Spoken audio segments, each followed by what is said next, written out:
And welcome to the context definer. इस video में हम डिस्कस करने वाले हैं सिंधु घाटी सभ्यता के 20 अति महत्वपूर्ण प्रश्नों का सेट 3। इस वीडियो में हम सिंधु घाटी सभ्यता के महत्वपूर्ण प्रश्नों को फटाफट अंदाज में रिवाइज करेंगे। इस सीरीज में हम बहुत ज्यादा डिटेल्स में नहीं जाएंगे, केवल रिवीजन पर्पज से बनाया गया वीडियो है, तो फटाफट रहेगा। तो आइए शुरू करते हैं। तो ये रहा क्वेश्चन नंबर 1। हड़प्पा में एक उन्नत जल प्रबंधन प्रणाली का पता चलता है। किस स्थान पर? धौलावीरा में, लोथल में, कालीबंगन में या आलमगीरपुर में। हड़प्पा की उन्नत जल प्रबंधन प्रणाली हमें धौलावीरा से प्राप्त हुई है। यहाँ पर कुछ स्थानों से हमें लकड़ी की बनी हुई नालियों की भी प्राप्ति हुई है, तो इसका सही आंसर है धौलावीरा। हड़प्पा के मिट्टी के बर्तनों पर सामान्यतः किस रंग का प्रयोग हुआ था? लाल, नीला, हरा, पांडु या नीला। हड़प्पा के मिट्टी के बर्तनों को लाल रंग से रंगा गया था, तो उसका सही आंसर है लाल। सिंधु सभ्यता निम्नलिखित में से किस युग में पड़ता है? ऐतिहासिक काल, प्रागैतिहासिक काल, उत्तर प्रागैतिहासिक काल या आद्य ऐतिहासिक काल। सिंधु घाटी को आद्य ऐतिहासिक काल के अंतर्गत माना गया है, क्योंकि आद्य ऐतिहासिक काल वह काल होता है जहां से लिखित साक्ष्य तो मिले हैं लेकिन उन्हें पढ़ा नहीं जा सका है। ऐसे काल को आद्य ऐतिहासिक काल कहते हैं। सिंधु घाटी सभ्यता से हमें लिखित लिपि तो प्राप्त हुई है लेकिन उसे पढ़ा नहीं जा सका है, तो वहां से भाव चित्रात्मक लिपि की प्राप्ति हुई है, तो उसका सही आंसर है आद्य ऐतिहासिक काल, प्रोटो हिस्टोरिक पीरियड। सिंधु घाटी की सभ्यता की विकसित अवस्था में निम्नलिखित में से किस स्थल में घरों में कुएं के अवशेष प्राप्त हुए हैं? हड़प्पा, कालीबंगा, लोथल या मोहनजोदड़ो। हमें मोहनजोदड़ो से कुएं के अवशेष प्राप्त हुए हैं। मोहनजोदड़ो से हमें लगभग 750 कुएं के आसपास अवशेष प्राप्त हुए हैं, तो इसका सही आंसर है मोहनजोदड़ो, जहां से घरों में कुएं प्राप्त हुए हैं। सिंधु घाटी सभ्यता की खोज निकालने में जिन दो भारतीयों का नाम जुड़ा है, इनमें से कौन से दो भारतीय हैं जिनका नाम सिंधु घाटी सभ्यता की खोज से जुड़ा है? दयाराम साहनी एवं राखलदास बनर्जी। इसका सही ऑप्शन ए ही मिल गया है, तो हम बाकी विकल्प नहीं पढ़ेंगे। इसका सही आंसर है ऑप्शन ए।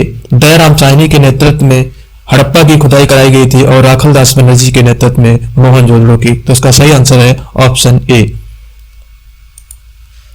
रंगपुर, जहां हड़प्पा की समकालीन सभ्यता थी, है।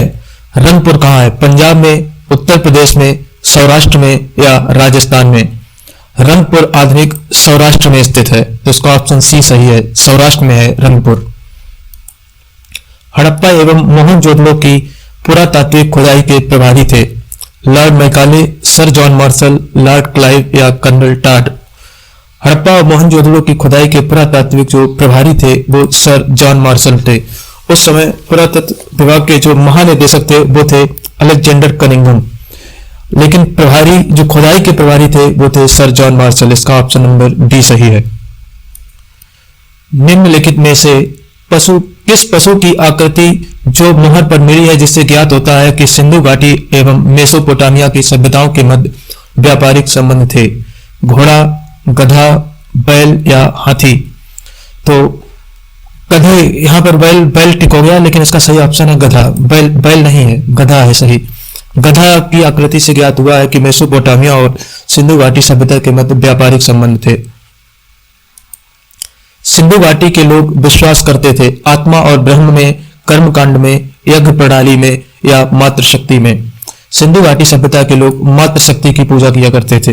वहां मातृशक्ति और पशुपतिनाथ, जिसे आद्य शिव भी कहा गया है, की पूजा होती थी। बाकी तीनों विकल्प वैदिक सभ्यता के बारे में सही है।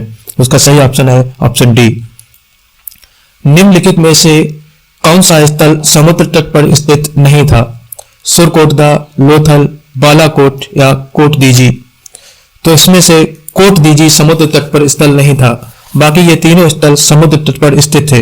लोथल से हमें तो बंदरगाह की प्राप्ति हुई है, यहां से युगल समाधान और चावल के प्रमाण भी मिले हैं। निम्नलिखित में से कौन मोहनजोदड़ो की सबसे बड़ी इमारत मानी जाती है? विशाल स्नानागार, विशाल अन्नागार, सभा भवन या इनमें से कोई नहीं। मोहनजोदड़ो की सबसे बड़ी इमारत विशाल अन्नागार थी। यहाँ पर कुछ लोग कंफ्यूज रहते हैं कि विशाल स्नानागार मोहनजोदड़ो से मिला तो है, लेकिन जो सबसे विशाल इमारत थी वो थी विशाल अन्नागार, तो इसका सही ऑप्शन है ऑप्शन नंबर बी। हड़प्पा कालीन लोगों ने नगरों में घरों के विन्यास के लिए कौन सी पद्धति अपनाई थी?